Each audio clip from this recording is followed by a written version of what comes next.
Bonjour à toutes et à tous, très heureux de vous retrouver sur les antennes de LCF et City FM pour l'émission Talk Talk Talk Talk de ce lundi 20 juin et au numéro 45. Nous sommes contents, nous vous remercions pour la fidélité. Merci à tous ceux qui sont très branchés, qui font de cette émission une émission très suivie partout au Togo et dans le monde entier grâce au www.lcftogo.com. Ce matin, nous recevons encore, comme d'habitude, des confrères en studio. Le premier pour nom, Maxime Domini. Il est le rédacteur en chef du bi-hebdomadaire L'Alternative. Bonjour Maxime. Oui, bonjour Junior. Alors, toujours en studio, le second invité pour nous, Cyril AMTP. On le connaît très actif dans le milieu journalistique et dans le milieu de citoyenneté. Mais bonjour Cyril. Bonjour Junior et bonjour à tout le monde. Et merci d'avoir répondu à notre invitation. C'est à vous de vous Dans la deuxième partie, à 10h30, 10h35, nous aurons comme invité le pasteur Edo Komi. Avec lui, on va aborder plusieurs sujets liés à la santé et aussi à l'éducation. Avant tout chose, mesdames et messieurs, voici la une des journaux.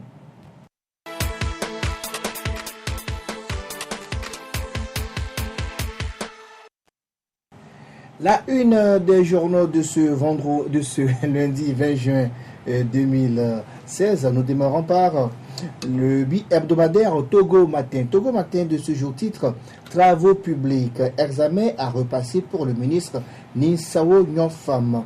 Crise au quart, 33 fédérations exigent le congrès. Développement à cœur de construction de 240 unités d'infrastructures. Édito, bon premier anniversaire à Togo Matin. Dans les cœurs également ce lundi, nous avons le quotidien privé Liberté. Liberté qui titre à sa une Crise au quart, la manipulation d'Agboibo continue. Les présidents de fédération somment d'Odjiapé d'organiser un congrès extraordinaire. Une réunion hier à Vaughan tourne à l'affrontement Jean Kissi sauvé de justesse de lynchage. L'impossible réflexion de la route Lomé-Vaughan-Enfoin quand le ministre Nyonfam se mue aussi en directeur financier de l'entreprise SECO. Mise en œuvre de réformes, les populations de Tchévier ralliées à la mobilisation. Grand reportage à Boudrafort, une ville historique sans marché ni cimetière. Toujours dans les kiosques, nous avons le bi-hebdomadaire Le Correcteur. Le Correcteur qui titre en ce lundi 20 juin, népotisme, clientélisme, ethnocentrisme, corruption, enrichissement illicite, conséquences du pouvoir élastique et sans fin. De la nécessité d'un sursaut patriotique pour sauver le Togo en plein naufrage. Après avoir fait d'appeler au règlement de la crise au sein du parti, le roublard Agboibo, dans sa décadence, se donne un mois pour faire imploser le quart. Abandon de la route Lomé-Vaughan-Enfoin entre achat d'équipements de SECO et le caractère géologique du tronçon, les beaux mensonges d'Ayassor et Nyonfam s'écroulent. Eh bien, mesdames et messieurs, c'est tout donc pour la une des journaux de ce lundi. On marque une pause et derrière, on retrouve nos deux invités.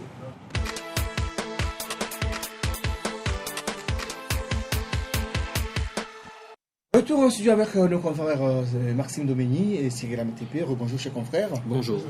Alors, le bi-hebdomadaire L'Alternative, dont le rédacteur en chef avec nous aussi Maxime Domini, dans sa parution de vendredi, a publié un grand sujet qui révèle les pratiques en cours au CHU Sylvanus Olympio. Le titre est CHU Sylvanus Olympio, le DG colonel Adam Wiyao Pao expose de vastes systèmes de vol et de détournement.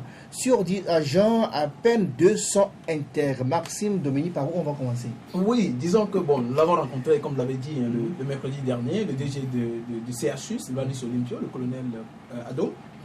Et pendant plus d'une heure, il nous a exposé de vastes systèmes de vol au sein de son personnel. Et il est allé jusqu'à dire que sur 10 personnes, sur 10 agents du CHU, Sylvanus Olympio, à peine 2 sont intègres.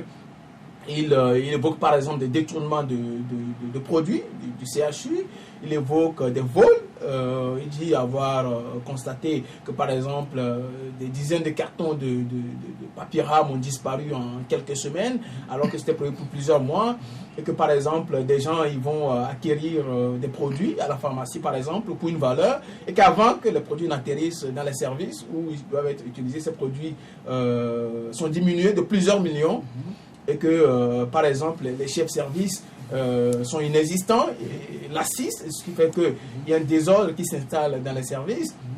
Il dit aussi, par exemple, qu'en pédiatrie, il cite l'exemple de la pédiatrie, que là-bas, sur 10 personnes, au moins 6, sur 10 personnes traitées à la pédiatrie, au moins 6 personnes, les recettes d'au moins 6 personnes disparaissent. Et que voilà, le CHU ne rentre que, n'encaisse que les recettes de 4 personnes au moins.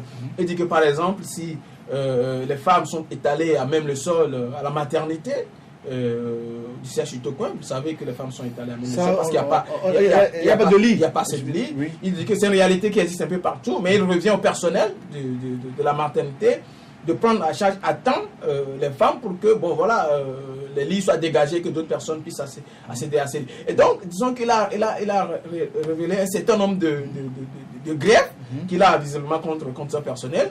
Et il accuse au premier chef les chefs de service qui sont les professeurs d'université. Il dit qu'ils sont toujours absents. Oui, il dit qu'ils sont toujours absents, qu'ils ne les trouvent pas, que quand ils convoquent des réunions, ils ne viennent pas, au lieu qu'ils se présentent, et que, bon, voilà, ils envoient les surveillants. Et eux, par exemple, ils lui disent que tantôt qu'ils sont à l'université, alors que, bon voilà, lui ne peut pas aller vérifier s'ils sont vraiment à l'université, parce que vous savez que les chefs de service sont des professeurs, ils sont des professeurs d'université qui interviennent dans les universités, et donc voilà ça. Et donc ils pensent que c'est eux qui sont lacistes, et que donc si le système est comme ça, c'est dû au lacisme des chefs de service.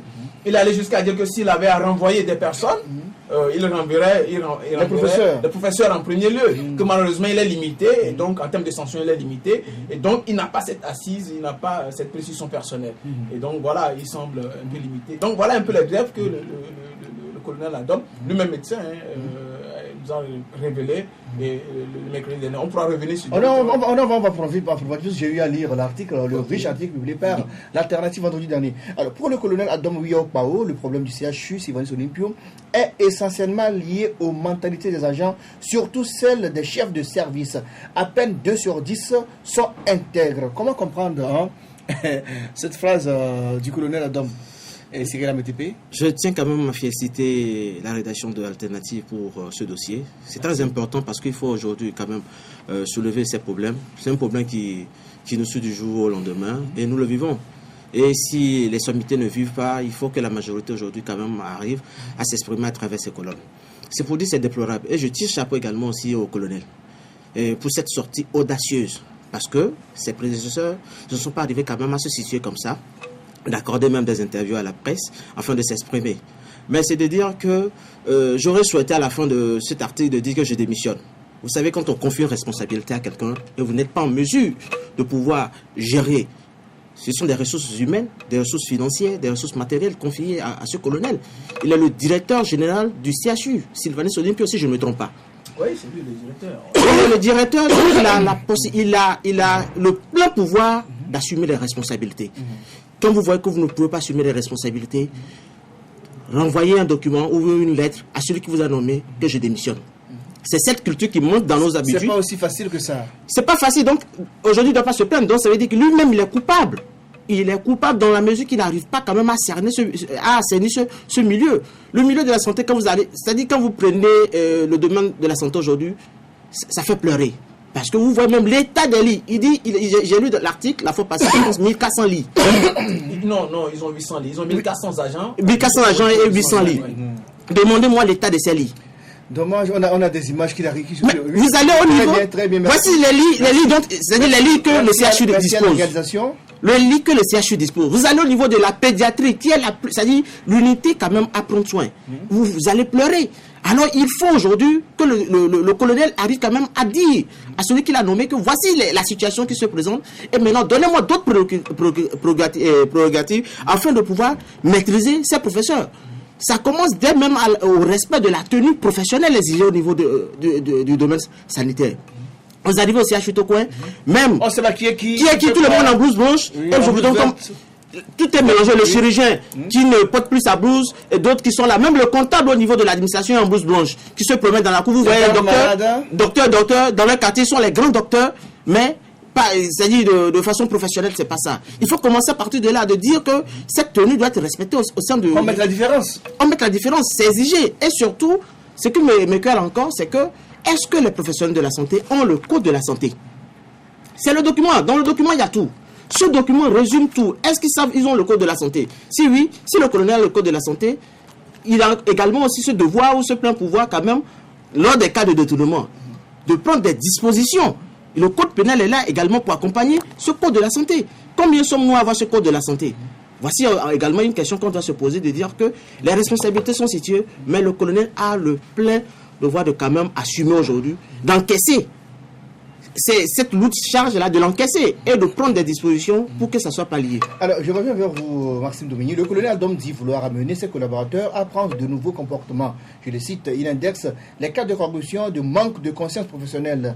À titre d'exemple, le directeur du CHU Sylvanus Olympio dit, je cite, si vous allez au service du transport routier, plus de 50% des certificats de vision provenant du CHU Sylvanus Olympio sont délivrés par des agents qui empochent eux-mêmes les sous. Vous trouvez des agents qui ont eux-mêmes des facturiers lors de la rédaction, parallèlement au circuit normal de comptabilité. Mais c'est scandaleux quand même, Maxime. Oui, vraiment scandaleux. On a appris des choses terribles la dernière fois de la part du colonel Adom. Et voilà pourquoi, bon, tout à l'heure, Seram TP disait que, bon, s'il est incapable de gérer ça, il devrait démissionner. Bon, encore que s'il démissionne et que quelqu'un d'autre vient... Ce serait la même chose, ce serait la même pratique. Je ne sais pas si ça va changer.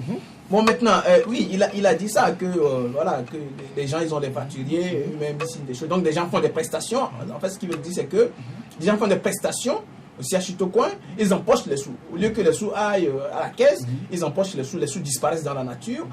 Et personne n'inquiète personne. Et personne n'inquiète personne. Pourquoi lui, en tant que directeur, il ne peut pas frapper là? Parce que là, il dit par exemple qu'il est limité en matière de sanctions. Il est limité en matière de sanctions, mais ça ne peut pas tout justifier. On a appris qu'on a arrêté tout récemment des agents qui rentraient à la maison avec des produits. Oui, en fait.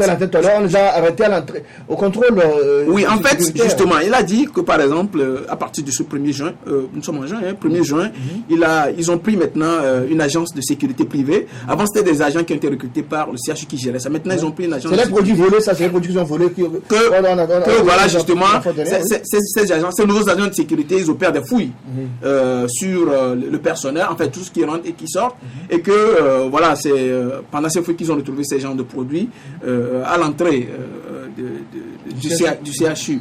Et donc, voilà. Maintenant, de l'autre côté, bon, déjà, il faut. De l'autre côté, il y a aussi le personnel. Vous savez, quand on a publié le dossier, les gens se sont sentis un peu accusés. Il y a le personnel. Il y a plusieurs agents qui nous ont approchés spontanément pour nous apporter leur version des faits. Et que, par exemple, si on parle de 1400 agents au CHU, il y a presque la moitié qui est fait de gardes malades. Vous vous rendez compte des gardes malades qui sont recrutés sur l'État et qui sont recrutés, comme on sait souvent chez nous ici au Togo. Et donc, ils sont recrutés par des circuits obscurs. Et en dehors des gardes malades, il y a aussi des infirmiers, tout ça, qui n'ont pas fait l'école de l'ENAM, l'école officielle, mais qui ont été formés sur l'État, qui font partie du personnel. Et donc, toutes ces personnes, toutes ces masses de personnel seront coupables de certains actes qui ternissent finalement l'image de tout le corps.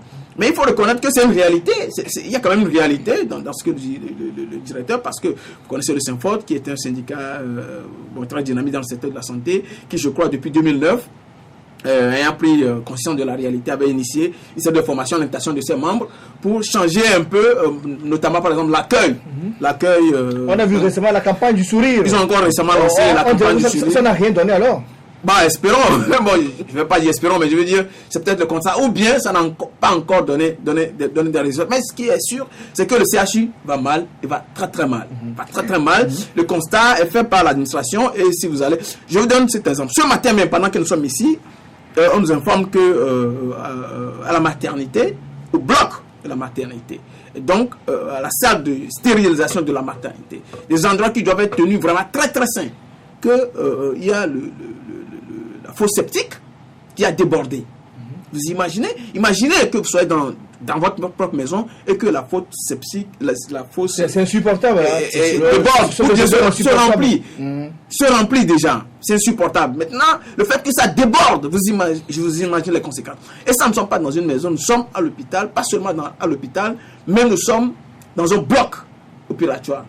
Et ça, par exemple, le personnel se défend en disant que ça, par exemple, ce n'est pas la faute du personnel et qu'il y a un dysfonctionnement grave. Vous savez, j'ai par exemple devant moi ici un document d'un audit qui est en cours au CHU. Bon, nous disons que l'audit est terminé.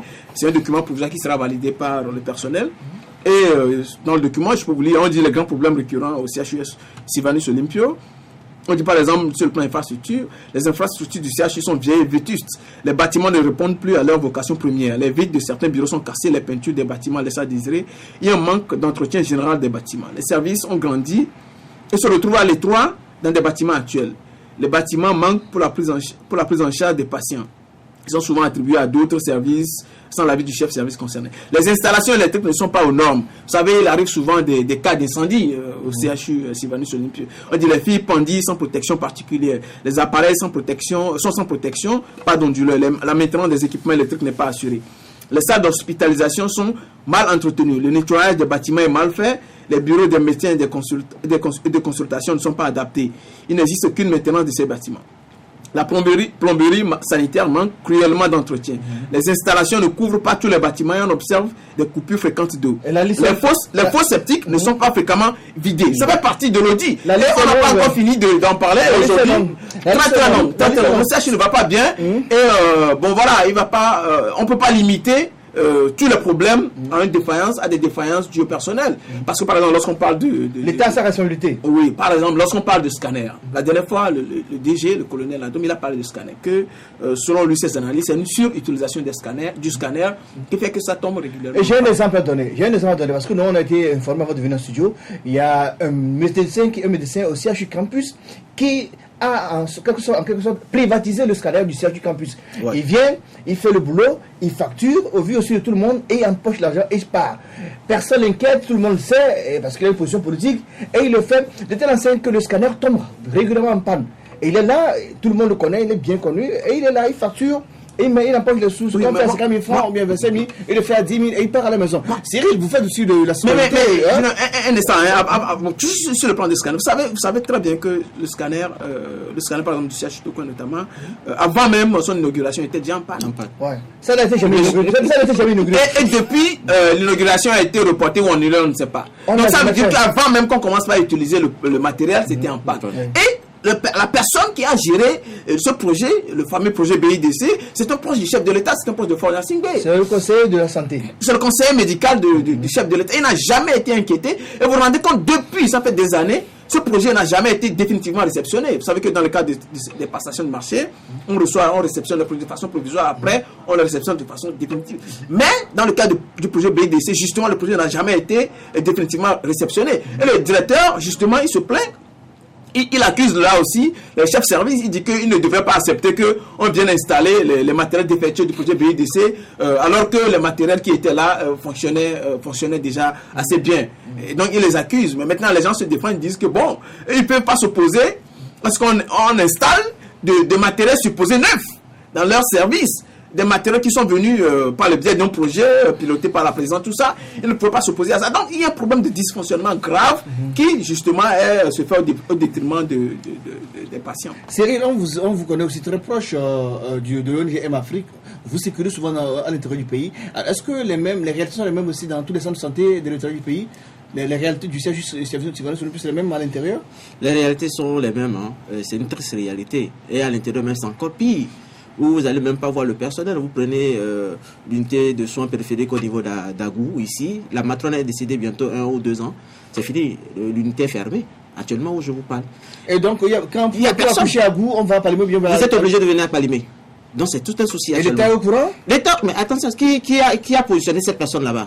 C'est pas Cyril, c'est pas vous, c'est pas quelqu'un qui est à la maison. Mais il y a un directeur de ce centre. Donc ça veut dire qu'il y a un dysfonctionnement au niveau de la santé. Et le domaine de la santé, c'est un domaine où on a besoin aujourd'hui des états généraux de cette santé, de Lomé jusqu'à Mandouri. Vous pouvez imaginer au niveau de Mandouri, le CHP de Mandouri, d'abord le bâtiment qui est là-bas, c'est un bâtiment vétu. Et le bloc, le projet BIDC a réalisé un nouveau bâtiment. Allez-y voir ce qu'ils ont réalisé, comment ça a été réalisé. Et le médecin qui est chargé d'être au CHP Mandouri ne consulte pas Mandouri. Il est à Dapran. Alors il faut faire 106 km avant de venir à Dapran. 100 quoi? 6, au moins 106 ou 107 km. Mandouri, Dapran. Et l'état même de la route. Quand il pleut, vous n'êtes plus obligé de passer par Dapran pour rentrer. Vous devez sortir par le Bénin pour venir au Togo. Donc ça veut dire qu'il y a un problème. Et je pense que ce problème doit être... Il faut amener aujourd'hui nos députés à interpeller le ministre, à interpeller les directeurs de la santé. Même les directeurs de la santé qui sont aujourd'hui à ces postes, ils ne sont pas au boulot. Ils préfèrent plutôt les séminaires Ils sont plus dans les séminaires, vous les voyez toujours en mission, en séminaire, et ils sont rares au boulot. Vous demandez à rencontrer un directeur de la santé au niveau du pays. Mais c'est tout un problème. Ils sont les tout puissants, ils ont plus de valeur que les préfets. Ils sont jamais là, ils sont plus à lever que... Ils sont plus dans les ateliers, dans les séminaires des programmes.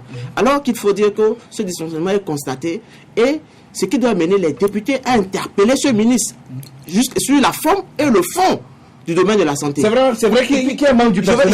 Je vais apporter de l'eau. Les a donné un manque de personnel chronique dans le secteur de la santé. Samedi dernier, moi j'ai une amie qui était au CHU Sylvain-Sonipio pour dans sa femme devait accoucher. Il y avait 33 femmes le jour-là à la maternité. Il y avait seulement 2 sages-femmes qui étaient là. Ça c'est très bien. Alors, au moins quand même 2 sages-femmes c'est beaucoup. Les femmes étaient là, elles criaient, mais il y avait seulement 2 dons. Les sages-femmes, moi je te parle, je dis, mais on ne peut rien. Vous voyez? Oui, il y a le DG, la version du DG concernant ce cas, c'est que les sages-femmes devaient, je sais pas, hein, mais bon, travailler vite pour que les lits soient libérés. Comment travailler vite? Bon, ça moi, je vous donne un exemple. J'ai fini. Parlant des problèmes de la santé au Togo. On va aller vite. Oui, parlant des problèmes de la santé au Togo. Je suis d'accord avec Cyril quand il dit que c'est un problème général, c'est pas limité au CHU. Vous savez, par exemple, si vous allez actuellement à Kouma, quel Kouma, il y en a plein. Oui, ça doit être Kouma Konda, je crois. Il y a un dispensaire là-bas, et ce dispensaire, depuis plusieurs mois, est fermé. Oui. Fermé parce qu'il paraît qu'il y a eu une mésentente entre le personnel, l'infirmier et la population. Du coup, on a affecté les infirmiers, on n'a plus réaffecté de nouveau, et le service est bloqué, est fermé. Vous imaginez, c'est fermé. Et j'ai visité plein de structures de santé à l'intérieur du pays. Vous savez, il y a encore 2 ou 3 mois, j'étais dans la savane. Et pour toute la savane, il n'y a qu'un seul pédiatre. Médecin pédiatre. Un seul pédiatre. Et ce pédiatre nous disait qu'il était sur le point de partir. Pour toute une région. Mais il va quitter parce que les conditions dans lesquelles il travaille ne sont pas satisfaisantes. Et donc, il était sur le point de partir. Je vous dis, pour toute la région de Savane. Il n'y a pas de scanner dans la région de Savane. Donc, pour faire le scanner, il faut demander la radiographie d'abord. Il faut venir à Kara. Vous voyez? Donc, le problème de la santé, c'est un problème vraiment crucial. Il va falloir que le gouvernement s'en occupe. Vous vous rappelez que Fana Singbe, il y a, je sais pas, 3 ou 4 ans, avait annoncé des assises. Les états généraux de l'éducation et de la santé. Et de la santé qui n'ont jamais eu ça viendra, on espère. Allez, combien d'années après? Combien d'années meurent? Tous les jours, les bons effets des gens meurent dans des conditions vraiment horribles dans nos structures de santé. Alors moi, je fais partie de ceux qui pensent qu'il va falloir qu'on oblige désormais ceux qui sont payés par le denier public à venir se soigner aussi dans les structures de santé publique. Et là, quand eux-mêmes, ils vont être confrontés à ces réalités, ils seront pressés de changer les conditions. Parce que vous savez, c'est très facile, par exemple, lorsque vous parlez de maternité, regardez comment nos femmes, nos soeurs, tout ça, elles meurent. Pour des choses dont ils ne devraient pas mourir. Ouais. Dans les structures publiques, c'est devenu des miroirs. J'ai vu un cas à l'hôpital de Baie. C'est horrible tout ce qui se passe. Je voudrais ajouter pour dire que la seule structure de santé au Togo qui est dans les normes, c'est le CHP de Blita. Vous savez, c'est dans des normes modernes. Le bloc opératoire est très bien. Mais demandez-moi si on a une fois opéré même une souris à ce niveau. C'est-à-dire que vous prenez tous les centres hospitaliers du Togo. C'est le CHP de Blita qui est bien équipé. C'est quoi le problème là? Mais le problème, c'est ce manque de volonté de servir. Non, de personnel ou bien quoi? Le personnel y est. Mais c'est-à-dire il n'y a pas la volonté de travailler. Non, on est obligé d'affecter les gens vers le CHP de Sotobois. Et je vous dis que dans les Ivoires... Cyril, pose-moi. Pourquoi on n'opère pas au CHP de Blita? Pourquoi on n'opère pas? La seule question, la réponse plutôt donnée, c'est qu'il n'y a pas cette volonté. Il n'y a pas cette motivation. C'est-à-dire, vous savez... Il y a des spécialistes qui sont là. Il y a des spécialistes, il y a les chirurgiens. Ils ne sont pas payés à la fin du mois? Mais vous savez, la motivation se résume en quoi? Lorsqu'on vous affecte dans un milieu, vous allez vers Fazao, on vous affecte. Le logement n'est pas pris en compte. Vous allez voir l'état dans lequel se trouvent ces médecins. Ils ne sont pas logés. Ils peinent. Le centre même, les dispositions ne sont pas prises. Il n'y a pas de bâtiment. Vous prenez le CHP de Sotobois. Vous voyez un chirurgien qui aura la volonté d'aller opérer dans un bloc qui vous voit déjà le ciel. Vous imaginez que quelqu'un aura cette volonté? Le bâtiment n'a jamais été réceptionné. Les Allemands ont financé à coût de demi-milliards. Le jour qu'ils sont venus... Le jour qu'ils sont venus pour la réception, pour voir seulement l'avancement des travaux, ils ont pleuré. C'est quelque chose qui existe. C'est pas caché. Et puis, si c'est excuse-moi, en quelques secondes, vous savez, par exemple, au CHU Campus, Vous savez, il n'y a pas de chirurgie là-bas, on ne fait pas de chirurgie.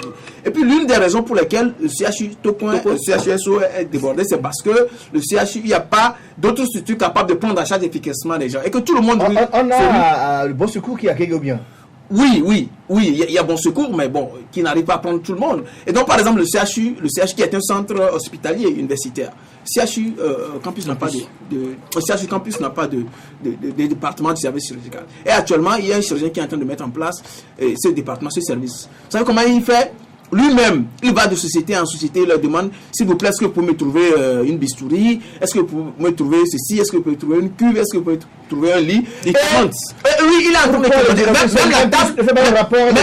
la table opératoire, c'est dans une clinique privée qu'il a demandé la table opératoire. Au dernier nouvelle, j'ai appris que c'est à Ané qu'il est parti emprunter une table en attendant. Et donc, lorsque le système de santé est abandonné comme ça, c'est révoltant. Au même moment, dans ce pays, dites-vous bien que même pour couper des arbres et laguer des arbres là, on va chercher des experts en France pour venir couper des arbres ici dans ce pays. On prend notre sou pour aller chercher des experts pour couper des arbres. On y reviendra. Sûrement, on va avoir dans les jours à venir un responsable du secteur de la santé. On aura aussi des responsables du SEMFORT et autres, parce qu'il faut qu'ils viennent nous dire ce qui se passe dans les centres de santé au Togo. C'est important, c'est la vie. Et ce serait bien même de les avoir en même temps que le personnel administratif. Si c'est possible, on peut les avoir en direct pour une confrontation. Voilà, on espère. Ouais. On va dire un mot sur le passage du ministre des Travaux publics, Nissa Nyamform, la fois dernière devant l'Assemblée, avant d'évoluer, avant de recevoir notre invité. Donc, le ministre Nissa Nyamform était devant les députés jeudi dernier pour répondre aux questions liées aux travaux du bâtiment de l'axe Saint-Joseph-Vaughan-Enfoin et aussi le contournement de Défalé. Tous les journaux parus ce lundi en parlent.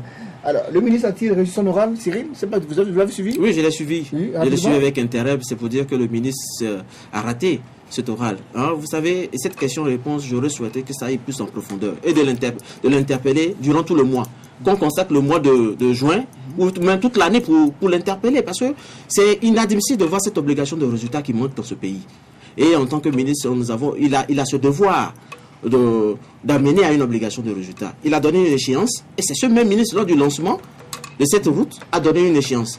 À ma grande surprise, l'échéance n'est pas respectée. Il faut quand même revenir communiquer à propos de cette échéance, de dire que nous avons ce problème à ce niveau. Après l'échéance passée, on vient nous dire que nous sommes à 37%. Et nous qui avons des voitures, ou ceux qui ont des engins, pas de tout terrain, ont tous les soucis.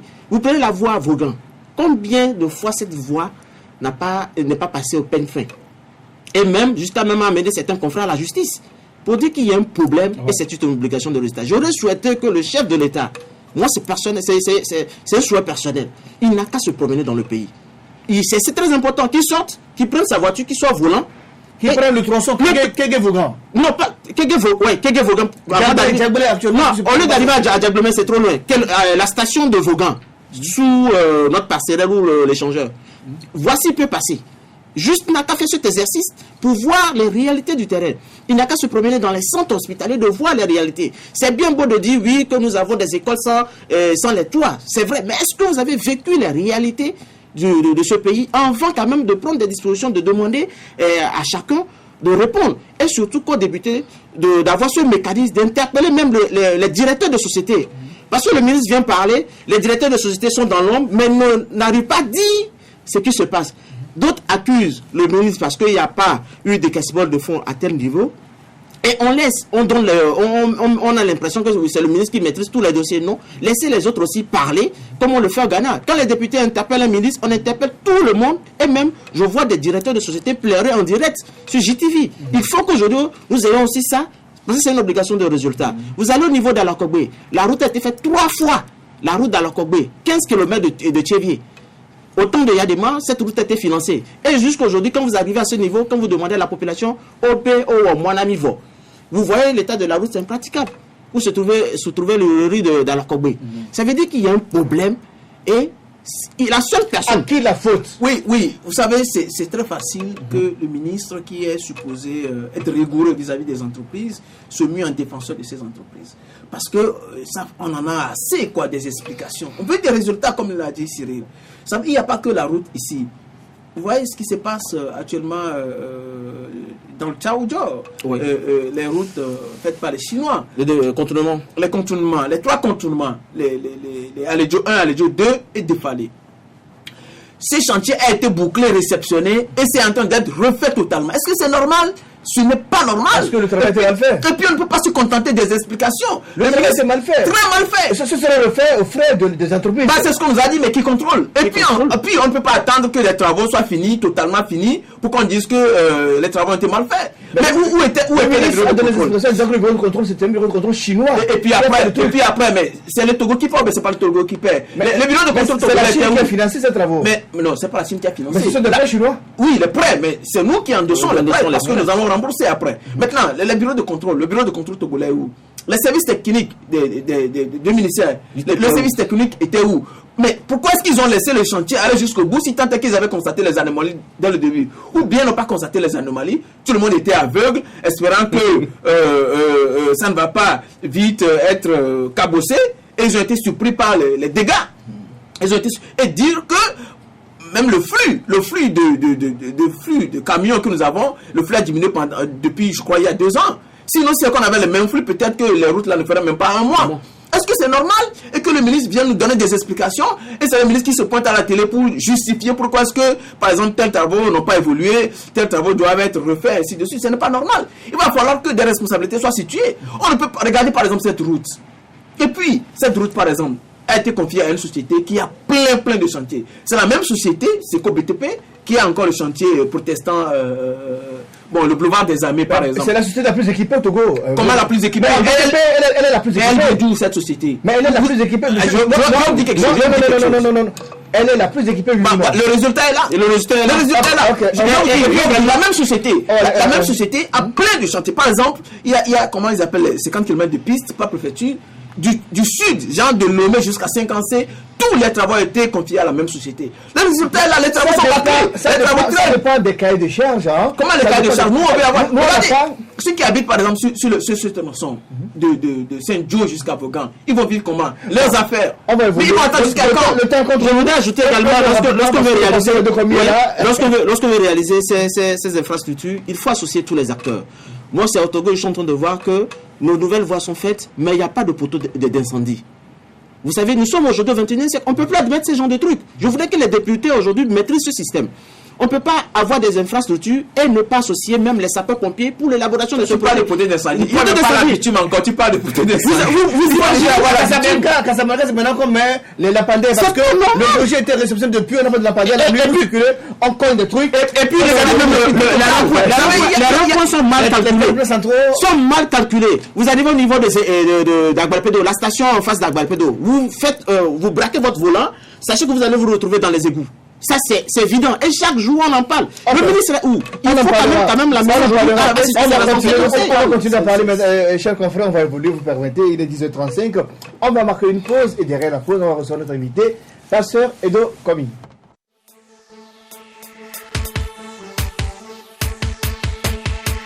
Suivez tous les lundis, mercredis et vendredis votre émission Toc Toc.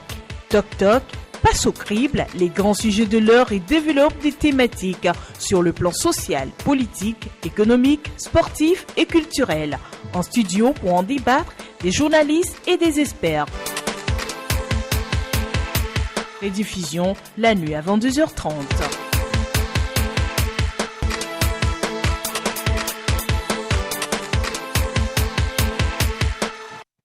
Retour en studio, notre invité est là, Pasteur Edo Komi, bonjour. Non, c'est un plaisir pour nous. Alors, votre association, enfin, votre mouvement Martin Luther King a adressé la semaine dernière un courrier au ministre de la Santé, le professeur Midi Yawa, pour l'interpeller sur un cas de décès d'une femme au CHU Sibani Solupi. On en a parlé longuement tout à l'heure, de problèmes de santé. Alors, j'aimerais que vous nous dites davantage, qu'est-ce qui s'est passé au juste? Non, en fait, je crois quand même que la santé avant tout, dit-on souvent, et que la santé n'a pas de prix. Vous savez, le problème de la santé au Togo, le secteur de la santé est malade, vous en avez tellement discuté tout à l'heure, mais je crois quand même que nous avons pris soin sur nous de faire des enquêtes, d'aller dans les centres de santé et voir exactement ce qui se passe. Et finalement, je crois que tout a été couronné par le décès de cette dame-là, qui était malade, qui a été hospitalisé au CHU Sylvanus Olympio, et finalement qui a décédé parce que dans la nuit, après l'opération qui a été un succès, la négligence de l'équipe de garde a fait que la dame est décédée. La négligence, on veut comprendre, la négligence comment? La négligence comment? Parce que vous savez,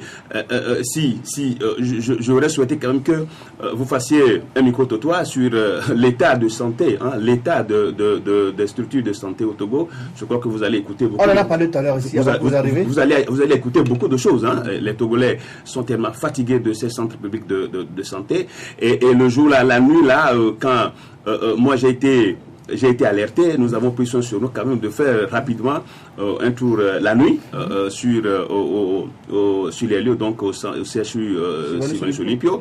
Et c'est là que nous avons constaté quand même que malgré les cris de détresse des parents et même de la patiente, le chef, le médecin de garde occupé par son téléphone, WhatsApp et autres réseaux sociaux. Vous l'avez vu? Oui, bien sûr, je crois, nous avons vu parce que d'abord le parent m'a dit que c'est ce que le médecin est en train de faire. Et nous avons voulu vérifier, avoir les faits. Et je crois que beaucoup d'autres médecins... Vous avez les preuves? Je dis, beaucoup d'autres médecins ont été informés du comportement de ce médecin. Et par la suite, c'est eux qui ont reproché à ce médecin. Mais finalement, ils ont tenté de sauver la dame. Mais finalement, elle est morte. Donc, les preuves sont là. Et beaucoup d'autres médecins ont été informés de la situation. On ne peut pas nommer le médecin sur votre chaîne. Mais je crois quand même que les preuves sont là et c'est déplorable. Et je crois quand même que c'est le constat de tous les jours, de tous les patients, surtout l'équipe de garde. On a parlé de la conscience, du défaut, de manque de conscience professionnelle de ces médecins. Mais nous disons que la nuit, c'est la nuit où il y a beaucoup de choses, où ceux qui sont de garde, ceux qui sont chargés quand même, quand vous êtes de garde, c'est pour vous, votre mission, c'est de veiller à ce que s'il y a un patient, s'il y a une patiente qui a un problème, vous puissiez contacter par votre téléphone, vous puissiez contacter le médecin traitant de la patiente pour que ce dernier puisse venir et s'occuper du travail qu'il a fait. Mais c'est dommage quand même que avec cette inconscience professionnelle, si vous le permettez, beaucoup de personnes meurent. C'est vrai, quand on va au CHU, quand on va à l'hôpital, on peut mourir, on peut décéder. Mais si c'est pas l'inconscience, si c'est pas la négligence, si c'est pas les gens sont occupés par d'autres choses, je crois quand même que ça fait très mal. Donc ce qui nous a permis nous a poussé d'envoyer un courrier au ministre de la Santé pour lui faire part des comportements indésirables de certains médecins. C'est vrai qu'il y a certains médecins qui sont conscients, mais la plupart finalement qui ont prêté serment de sauver la vie ne le font pas. Alors, et vous convenez avec nous que c'est dans cette même semaine que le directeur général de CHU Sylvanus Olympio est sorti, a fait sa sortie dont vous avez parlé tout à l'heure. Je crois quand même que ça ne peut que nous donner. Est-ce que vous l'avez saisi de ce cas? Non, justement, la nuit là, nous avons tenté de joindre le directeur général en vain, mais quand même, nous avons parlé à un de ses collaborateurs qui est bien informé et il nous a dit certainement que ce que nous disons, ce n'est pas quelque chose de nouveau. C'est tout ce qui se passe et c'est ce dont on les accuse de tous les jours. Donc, je crois quand même que les responsables de CHU Sylvanus Olympio sont informés de cette situation-là.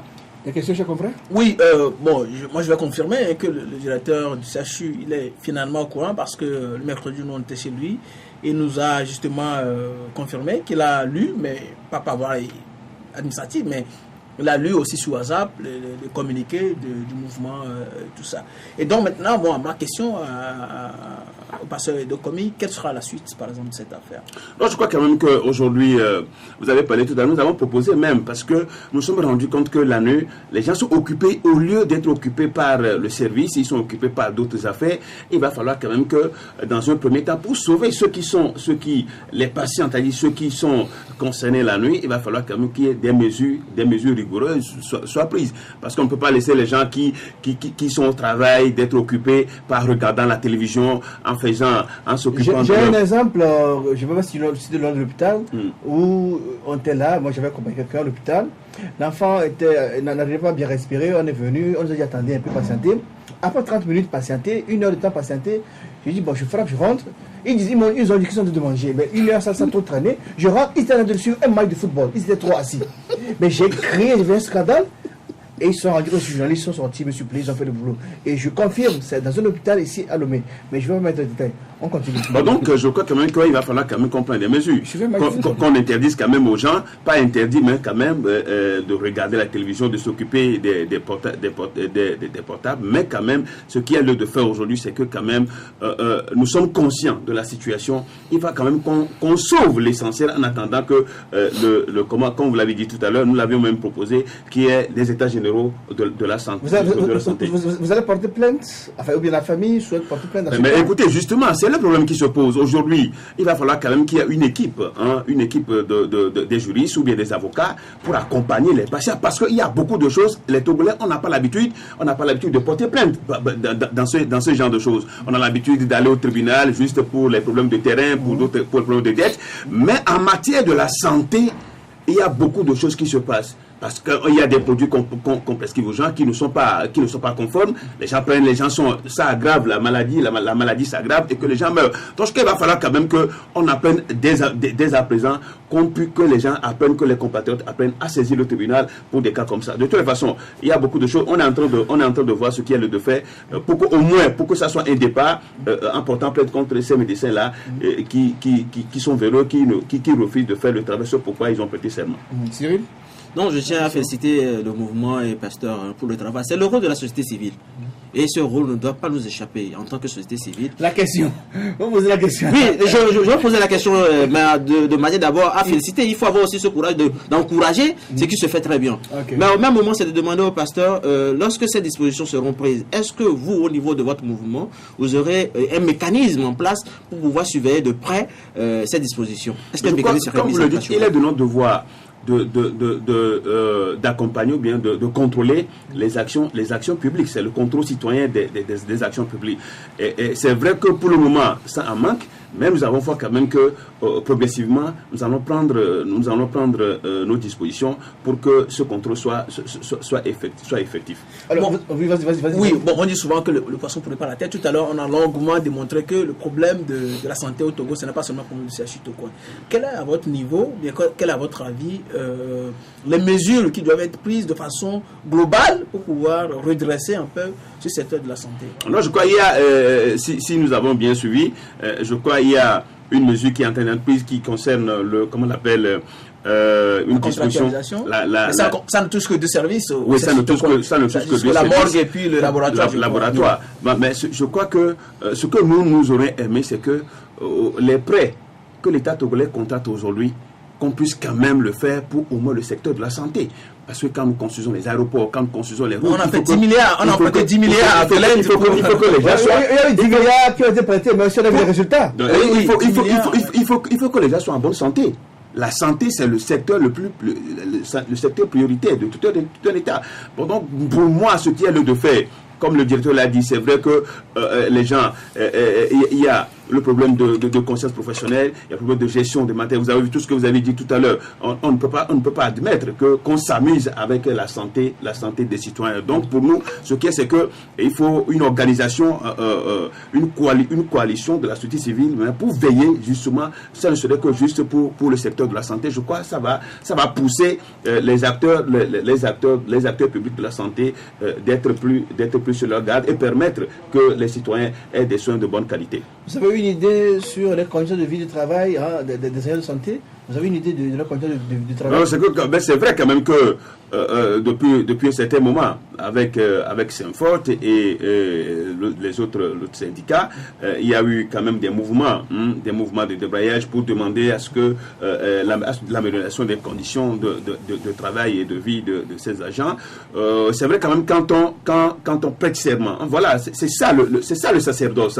Sauver les vies humaines, c'est le sacerdoce. Donc je crois que quand on prête serment pour quelque chose, il va falloir, ce n'est pas l'intérêt qui doit être guidé. C'est comment faire pour arriver à satisfaire ce pourquoi on a prêté serment. C'est vrai quand même que il faut que les médecins soient dans des conditions acceptables de travail. Ils sont débordés, ces médecins. Ils sont débordés à l'intérieur du pays. Oui, mais c'est vrai que le nombre de médecins au Togo, il y a ce problème quand même. Le peu qu'il y a, il faut gérer. Il faut faire de sorte que d'une manière scientifique le travail. Mais est-ce qu'aujourd'hui, nous en avons quand même, il y a un certain nombre de médecins que nous avons. Est-ce que ces gens-là travaillent comme cela? Je prends l'exemple de l'hôpital de Palimé. Moi, je suis parti aujourd'hui à l'hôpital de Palimé, mais j'ai vu devant le bureau du médecin, mais plus de 200 personnes qui sont là. Je me dis, mais comment il va arriver à les recevoir? Il m'a dit, oui, il ne sait pas ce qu'il va faire. Oui. Et des fois, il refuse d'aller manger lui-même, il se sacrifie, mais il est débordé d'y partir, revenez demain. Et tous les jours, ça s'accumule de telle enseigne qu'il déjà va faire 2-3 mois sans jamais être reçu. Oui, excusez-moi, je vais faire 1 ou 2 minutes de commentaires. Par exemple, tout à l'heure, parler de garde. En fait, au siège Tocoin, par exemple, ceux qui assurent essentiellement la garde, c'est ce qu'on appelle des DES, des gens qui, qui sont des médecins, mais qui sont en formation pour la spécialisation. Et ça, c'est ça fait 3-5 ans, par exemple, de spécialisation. C'est eux qui sont essentiellement au contact avec les patients lors des gardes. Maintenant, ces médecins, c'est des gens qui ont fait Bac plus 7, 8, tout ça. Ces médecins, ils ne sont pas payés. Avant l'arrivée du colonel Adom, par exemple, selon ce que j'ai appris, ils étaient payés au SMIC, 35 000 francs. Des gens qui ont la famille, des médecins, des gens qui ont fait des études. Bac plus 7. Bac plus 7, ils étaient au SMIC à 35 000 francs. Quand le colonel est arrivé, il a supprimé parce qu'il estime que c'est des étudiants. Ils sont en formation, il n'a pas à leur payer. Rien du tout et qu'ils travaillent pour leur patron. Ils disent que s'ils travaillent, c'est parce que c'est leur patron qui leur demande de travailler. Ils travaillent pour leur patron. S'il y a les intéressés, il revient au patron de les intéresser. Dans ces conditions, la personne, il ne se sent pas engagé. Il n'y a pas de motivation, c'est ça. Oui, il n'y a pas d'engagement, il n'y a pas d'obligation de résultat. Il ne sent pas ça parce que, bon, voilà, il est là, il fait comme il veut. Et qu'est-ce qu'ils font? Naturellement, quand ils ont la possibilité, ils sont dans le privé pour avoir un peu, pour s'occuper de leur famille. Ça, je comprends. On va évoluer, Pasteur Abdou Karim. Vous venez d'adresser un courrier au Premier ministre Selom Klassou. Cette fois-ci, vous parlez du problème de tricherie dans les écoles. Est-ce qu'on peut savoir davantage? Oui, nous envoyons vraiment beaucoup de courriers à nos dirigeants et je crois pour nous c'est une manière aussi de pousser les dirigeants à mieux faire leur boulot. C'est vrai quand même que depuis un certain moment, il est récurrent. Il est récurrent au niveau de l'éducation, au niveau des examens et concours, des tricheries, des malversations, des fraudes. Même si vous prenez cette année seule, déjà pour le recrutement des enseignants, des normaliens, vous savez que le concours a été entaché de fraude, de fraude et au centre de Thiévier et de Dapan les épreuves ont été supprimées et les gens ont repris. C'est vrai que pour cette première fois, le gouvernement a dû sortir un communiqué pour nous situer, pour nous dire que les fauteurs ont été punis, mais nous ne savons pas de quelle sanction il s'agit. Je crois que c'est des choses publiques. Pour nous, aujourd'hui, il faut que d'une manière publique, qu'on nous dise ceux qui ont fait ceci, celui qui a fait ceci, celui qui a fait cela. Mais le fait seulement de nous dire qu'il y a eu des sanctions, mais ça laisse les Togolais dans le doute. Et quand vous prenez le probatoire, le bac 1 pour la session technique, vous savez qu'au niveau de l'histo-géo tout dernièrement, il a fallu que les élèves se rendent compte que l'épreuve ne concerne pas le programme de l'année et que l'épreuve était hors programme, mes amis. Convenez-vous avec moi quand même qu'on ne peut pas accepter ces dérapages, que c'est les élèves qui constatent. Mais est-ce que l'épreuve, depuis le début jusqu'à la fin, ceux qui sont concernés n'ont pas suivi, ne sont pas rendus compte de cela? Et il a fallu que samedi, les élèves aillent composer de nouveau. Aussi, quand on prend le sujet du BPC, ceux qui sont adventistes du 7e jour ne sont pas composer le jour-là. Bien sûr, justement. Donc, question de religion. Donc, quand vous prenez le BPC, mais le BPC, les épreuves ont été truquées des erreurs. Ouais. Des erreurs par-ci, des erreurs par-là. Mais est-ce que les gens ont conscience? Est-ce que l'éducation, qui est l'avenir, qui prépare les Togolais, les élites de demain, avec ces malversations, avec ces fautes par-ci et par-là, on s'attend à quoi? À quelle élite future on s'attend dans ce pays? La génération WhatsApp peut-être. Mais génération WhatsApp, il faut quand même être instruit. On peut pas. Le WhatsApp, il y a beaucoup de choses. Si tu n'es pas instruit, tu ne peux pas utiliser le WhatsApp comme cela se doit. Pourtant, je crois quand même que nous avions envoyé un courrier au Premier ministre pour lui dire maintenant le bac 2 vient de commencer, de prendre des mesures pour qu'au moins le bac 2 ne soit plus entaché d'irrégularité et que des mesures soient prises pour que tous ceux-là, au niveau des chefs de service, au niveau de la direction des armées concours et au niveau du département ministériel, mais que des sanctions soient prises. Je crois l'impunité, chaque fois qu'on continue, tant qu'on va continuer par promouvoir, faire la promotion de l'impunité, quand les gens font des choses, ils reviennent, ils ont de la promotion. Mais si c'est de cette manière, le Togo risque de ne pas évoluer. Donc nous venons d'envoyer ce courrier au Premier ministre pour attirer son attention sur ce sujet. Oui, vous parlez de tricherie dans le secteur de l'éducation. Est-ce que la tricherie même, ce n'est pas devenu un mode de gouvernance dans notre pays? Est-ce que ce n'est pas tout le corps qui est pourri et qui se ressent naturellement dans plusieurs secteurs de l'éducation? Oui, je crois quand même que vous avez raison. C'est vrai quand même que à tous les niveaux de notre pays, on sent quand même cette tricherie, on sent les fautes et comment y remédier. La question aujourd'hui, comment y remédier, parce qu'on ne peut pas chaque fois vivre dans un pays où il y a des fraudes, il y a des tricheries. Ça fait que tout le pays finalement, on ne sera plus considéré. Ma préoccupation, c'est de demander au pasteur dans les courriers envoyés à ces dirigeants, par exemple, ce courrier adressé au Premier ministre, est-ce qu'il y a des propositions de solutions, des idées de solutions qui accompagnent ce courrier? Et puis est-ce qu'il y a des réponses aussi? Des réponses également, parce que dans ce pays, on sait très bien, lorsqu'on envoie un courrier, il n'y a pas d'accusé de réception. Oui, mais c'est le mal de l'administration togolaise, c'est ça. Quand même, il y a juridiquement, et que en matière de comment on l'appelle, en matière d'administration, chaque courrier que vous envoyez il doit y avoir un accusé de réception. C'est vrai que l'administration togolaise n'en fait pas, mais il y a d'autres services qui nous répondent et qui cherchent même à nous rencontrer et nous discutons avec eux. Je crois que même ces gens-là, nous les félicitons. Mais quant à ce qui concerne le courrier envoyé au ministre, il faut demander quand même qu'il y ait des états généraux de l'éducation. On nous l'avait déjà promis. Et nous sommes dans l'attente. Nous sommes dans l'attente de ces états généraux de l'éducation. Ça nous permettra de diagnostiquer les maux au sein de l'éducation et trouver des solutions conséquentes pour permettre à notre pays de redorer le blason. Vous savez, l'éducation entre-temps dans notre pays, ça a été une fierté pour nous. Parce que quand vous présentez les diplômes du Togo, partout où vous présentez les diplômes du Togo, vous êtes immédiatement apprécié. C'est bien valorisé. C'est bien valorisé. Qu'est-ce qui aujourd'hui, vous avez parlé tout à l'heure des états généraux du secteur de l'éducation, ou bien des assises, c'est comme ça, les assises de l'éducation. À votre avis, cela fait quand même des années, mais qu'est-ce qui fait aujourd'hui, qu'est-ce qui bloque la mise en œuvre de cette disposition, cette promesse, la tenue de cet engagement? Non, je crois quand même que peut-être c'est une faute, pour moi, ce serait une faute de volonté politique pour aller de l'avant. Et personnellement, c'est le chef de l'État qui est interpellé et nous pensons quand même que ce n'est pas encore trop tard. C'est vrai quand même qu'il y a eu déjà des problèmes, mais il faut parier quand même au pire pour que le pire n'arrive pas. Donc, le chef de l'État, c'est lui qui est interpellé. Pourquoi ne pas prendre une audience, aller voir le Premier ministre, d'abord le ministre de l'Éducation, le ministre de l'Enseignement technique, le ministre de l'Enseignement supérieur, le Premier ministre, voir le chef de l'État, veut demander qu'on vous reçoive. Alors, je crois quand même qu'il y a des ministres qui nous reçoivent. Chaque fois que nous envoyons un courrier, il y a des gens qui nous reçoivent, mais s'ils n'ont pas le temps, ils nous font recevoir par le service technique et nous échangeons. Et ça aboutit à quoi? Les résultats, on ne voit pas. Oui, les résultats, c'est vrai quand même que, vous savez, il y a de très loin, ça vient de très loin. Donc, au fur et à mesure que nous allons continuer par les importuner positivement, ils finiront pas quand même nous donner. Bien sûr, c'est tout ce qu'on peut faire. La société civile, c'est son rôle, c'est de titiller, c'est de proposer, c'est de dire là où ça ne va pas, de leur dire. Notre démarche, ce n'est pas pour détruire, mais c'est pour accompagner, pour que le Togo, qui est le bien commun à nous tous, puisse être un pays prospère.